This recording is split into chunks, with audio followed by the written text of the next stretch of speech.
Friends, ಎಲ್ಲರಿಗೂ ನಮಸ್ಕಾರಗಳು. 70ನೆಯ ಕನ್ನಡ ರಾಜ್ಯೋತ್ಸವದ ಕಾರ್ಯಕ್ರಮವನ್ನು ಇಂದು ಮಂಡ್ಯದ ಸರ್ ಎಂ ವಿಶ್ವೇಶ್ವರಯ್ಯ ಕ್ರೀಡಾಂಗಣದಲ್ಲಿ ಅದ್ಧೂರಿಯಾಗಿ ಆಚರಿಸಲಾಯಿತು.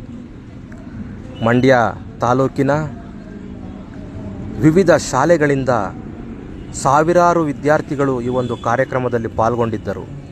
ನಮ್ಮ ಶಾಲೆಯ ವಿದ್ಯಾರ್ಥಿಗಳು, ಶಿಕ್ಷಕರುಗಳು ಕೂಡ ನಾವು ಈ ಒಂದು ಕಾರ್ಯಕ್ರಮದಲ್ಲಿ ಪಾಲ್ಗೊಂಡಿದ್ದೆವು. ನೋಡ್ತಾ ಇದ್ದೀರಿ, ಅಪಾರ ಸಂಖ್ಯೆಯಲ್ಲಿ ವಿದ್ಯಾರ್ಥಿಗಳು ಪಾಲ್ಗೊಂಡಿದ್ದಾರೆ. ಈ ಒಂದು ಕಾರ್ಯಕ್ರಮದ ಅಧ್ಯಕ್ಷತೆಯನ್ನು ಹಾಗೂ ಧ್ವಜಾರೋಹಣ ಕಾರ್ಯಕ್ರಮವನ್ನು ಮಂಡ್ಯ ಜಿಲ್ಲೆಯ ಉಸ್ತುವಾರಿ ಸಚಿವರಾದಂಥ ಶ್ರೀಯುತ ಎನ್ ಚೆಲುವರಾಯಸ್ವಾಮಿ ಅವರು ನೆರವೇರಿಸಿಕೊಟ್ಟರು. ಮಂಡ್ಯದ DC ಅವರಾದಂಥ ಕುಮಾರ್ ಅವರು ಕೂಡ ಈ ಒಂದು ಕಾರ್ಯಕ್ರಮದಲ್ಲಿ ಭಾಗವಹಿಸಿದ್ದರು. ಸಿರಿಗನ್ನಡಂ ಗೆಲ್ಗೆ, ಸಿರಿಗನ್ನಡಂ ಬಾಳ್ಗೆ.